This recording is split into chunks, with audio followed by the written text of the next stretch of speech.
Right, in this video I am looking at a Pitbull Gold head shaver. It is model number PBG4 8700.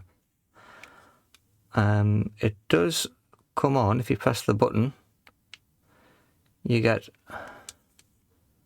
96% battery charge, but it doesn't start up. That should be spinning. Now Dave has asked me to look at this. Now that's it on the website, so fairly decent piece of kit by the looks of it. But it's not working. Just stopped working according to Dave. Now Dave did open it up and send me a picture, and he quite rightly spotted component Q3 had blown itself up. Obviously I don't know what that is, but I did manage to find another picture of the same board on the internet, and I think it's a 3401. If you squint a bit, 3401 is a P-channel MOSFET, 30 volt, 4.2 amp maximum drain current, and I did find some on eBay for £3.95 for 10. So I've ordered 10. Hopefully we'll get this thing fixed. I don't know if anything else has been destroyed in the explosion, but I thought for £4 it was worth a shot. So we'll pull these out, and some little screws in there.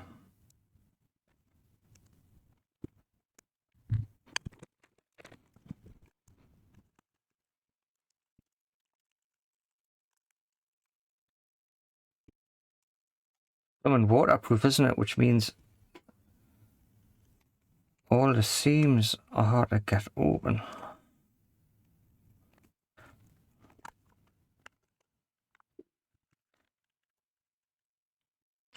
So it looks like I've got to take these 4 out.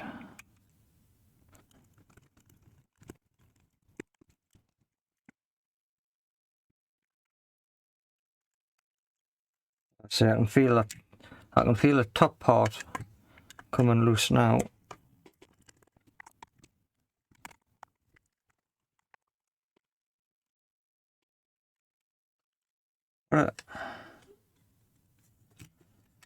What a pain.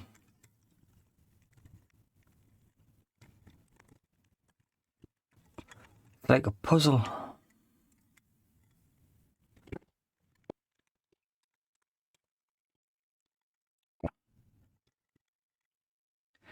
I don't like the idea of working on it with that battery in place. These two go to the motor, and these two come from the charging port on this side. So I think I'll just desolder them.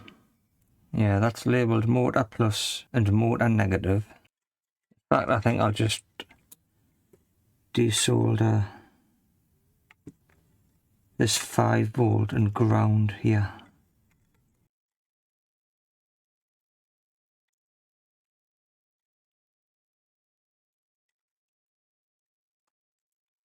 Right, so that loosens that off.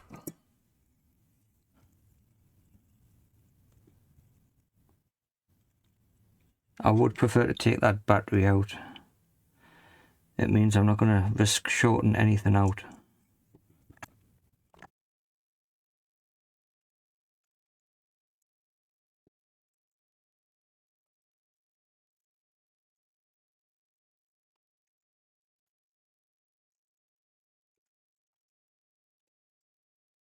I think the battery tab is actually bent over the circuit board.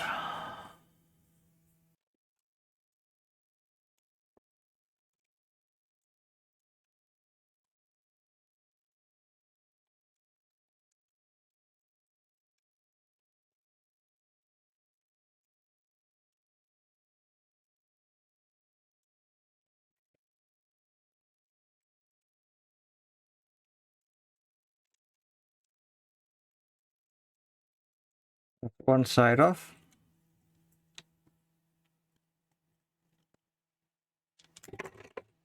That's the other side off.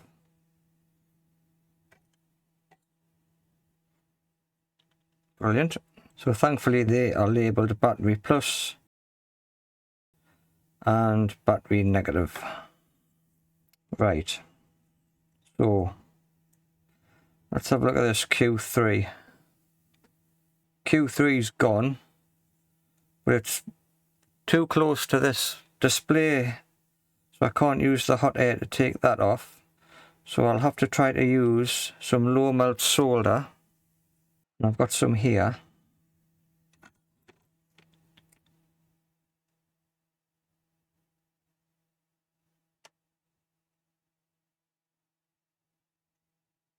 Wow, I've got 370 on my soldering iron.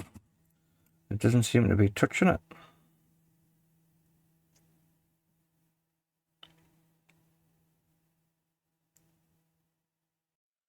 Well, it's off, or most of it's off.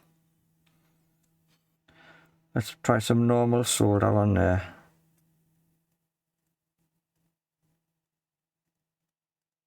I'm sure there's still a little pad.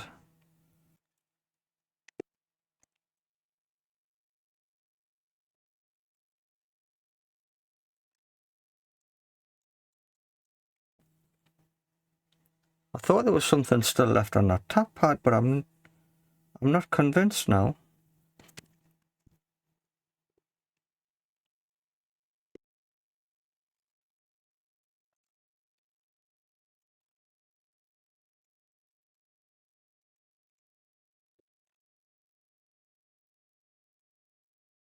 Seems to be quite well stuck down. My soldering iron's not shifting it. I'm just going to put the new component on top.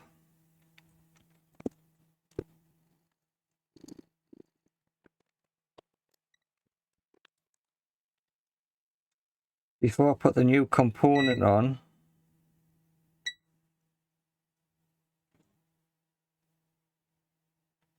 I just wanted to check to make sure there was no shorts. Ah, look. Although that'll be the motor giving us the short there, won't it? So I think I'm okay just to put that on.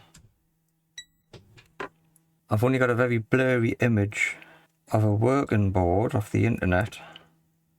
So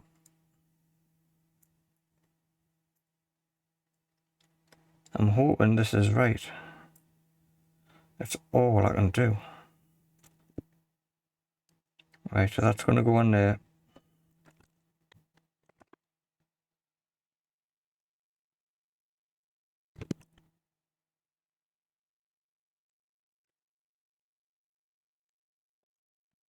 Put a little bit of flux on.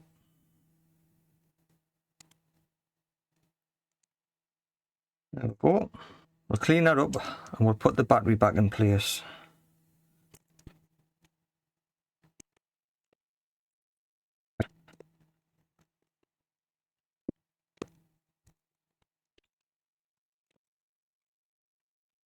Right, I'm just making absolutely sure the battery is going in the right way. I think I need to clean that hole out.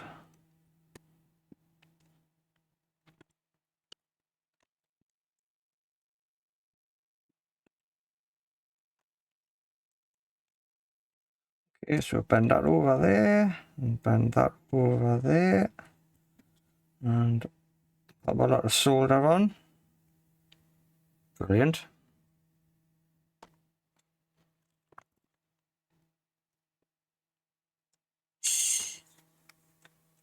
Now, I've just heard the motor spin, and I got a fright.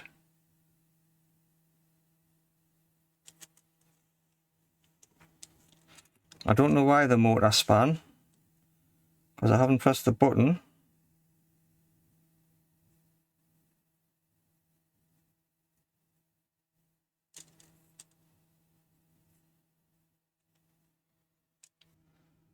There's only one button, so I'm going to give it a shot.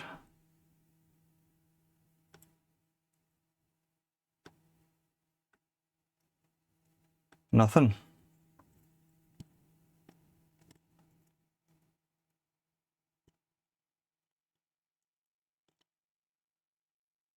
Right, do I have to take that battery back off?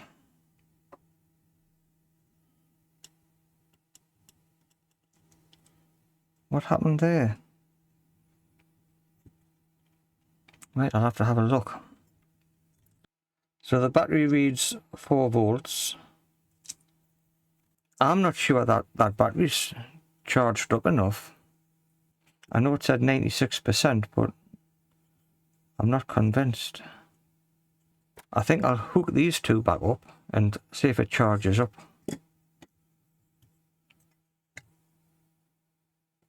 I've got V voltage in, positive and negative. Yeah, I'll do that. I'll put those connectors on there.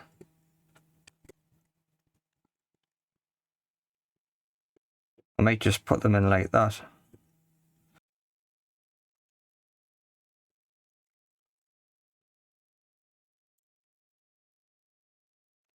So all I've done temporarily connected up the charger to those two pads. Right, scary part. Plugging it in. That can only go in one way. Switch it off.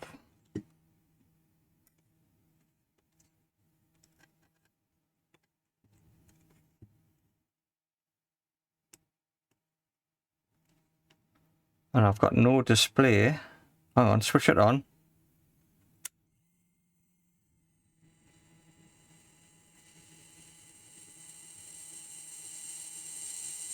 So the motor's spinning.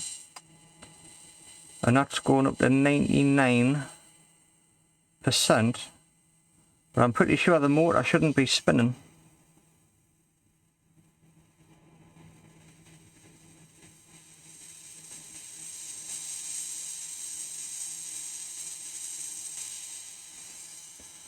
That's flashing up to 99% there.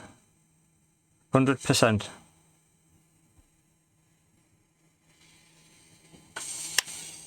But if I switch it off, it doesn't come back on.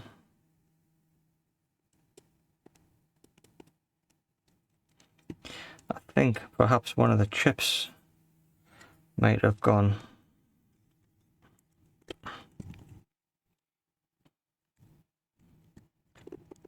I'll take this back off.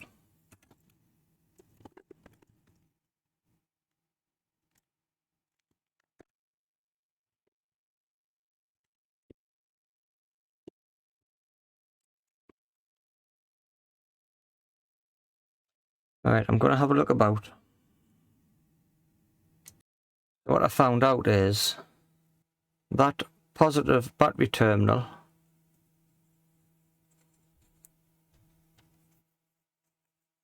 I think it needs to be bridged across there. You can see on the amount of solder on here that I've taken off, it was bridged across there. So I've put some extra solder on there, but I haven't managed to make the bridge. But if I do bridge it, the motor comes on and it stays on.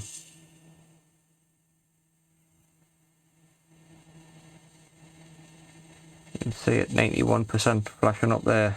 But I can't switch it off.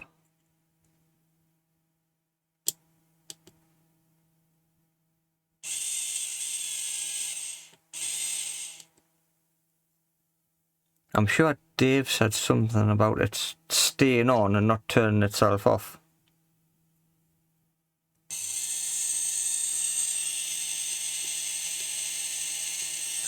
No, can I turn it off?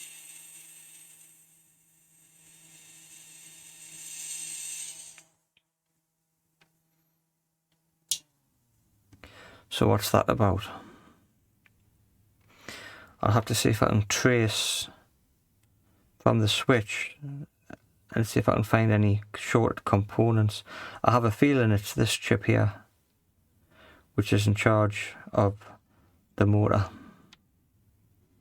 I've just been having a look around this board here, and this QT, and this component Q2, which is J3Y. If I go into diode mode here, I'm open from the top to the bottom, but there's a component down here which is the same, J3Y, actually gives us a reading.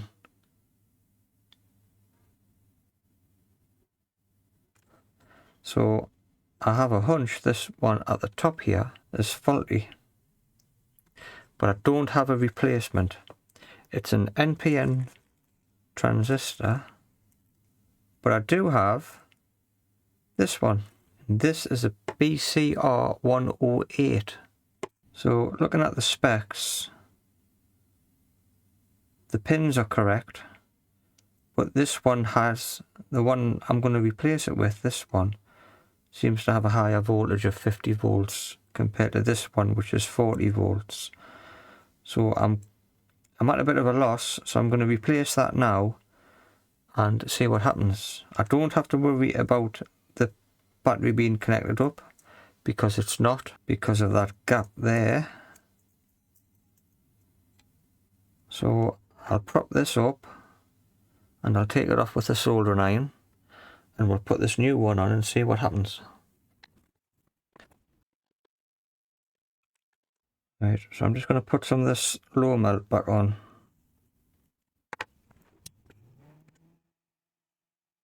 Because it comes off as easy as that.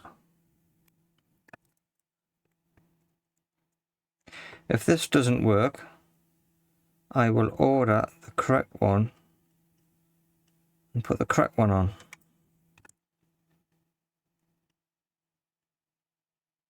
This seems to be quite a common, I had it the right way around.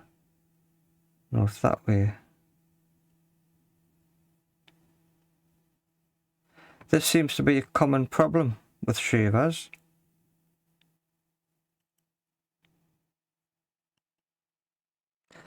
Quite a few different types of shavers have all got the same fault. Right, so we'll connect those two back up again and see what happens. I'm going to use a little bit of solder braid so I get a good connection.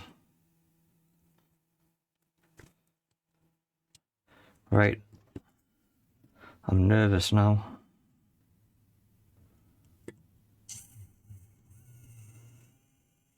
No, still the same. Back to the drawing board, Philip. So I've taken off the transistor that I put on, and it still does the same with no transistor on. So whatever that transistor's for, it's not for that.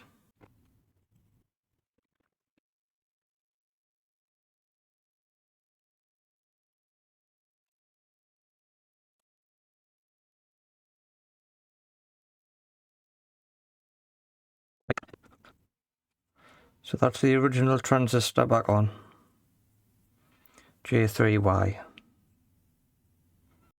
We've got positive from the battery, comes down to positive on the motor. So this is the drain of the MOSFET. This is the gate and this is the source. So when you get a signal on the gate here, which comes from this pin on this chip, the current will flow from the negative terminal on the battery through to here. So I think this chip is always outputting on this pin, which is why the motor continues to spin. So I'm going to pull that leg up there and I'm going to see if it stops the motor from spinning. So I put a bit of fresh solder on.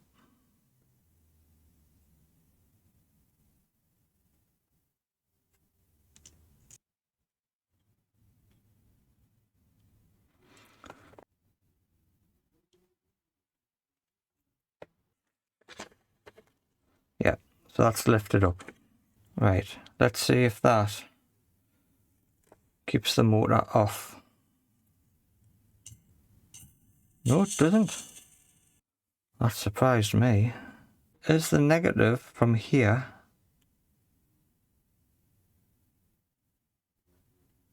Is it going... Does it go through here? Through here? To there? It's got to be connected to ground. There's positive. So this has to be going through to ground somehow. That resistor reads 221. So that looks correct. See, my understanding is that it flows from there through to here to ground when you apply voltage to here. But I've taken the signal off here. So I don't know how it's getting to ground. Got 0.5 of a voltage drop there. 2.9, 2.9, 0.4. So I've got no shorts. But how is that getting to ground? Surely the board cannot be damaged underneath there. That's 22 kilo ohms. So I've got the battery terminals hooked up to my bench power supply, and I've taken the motor out and I've installed a little LED there. And when I switch on, the LED lights up. So the motor's actually running before you press the button.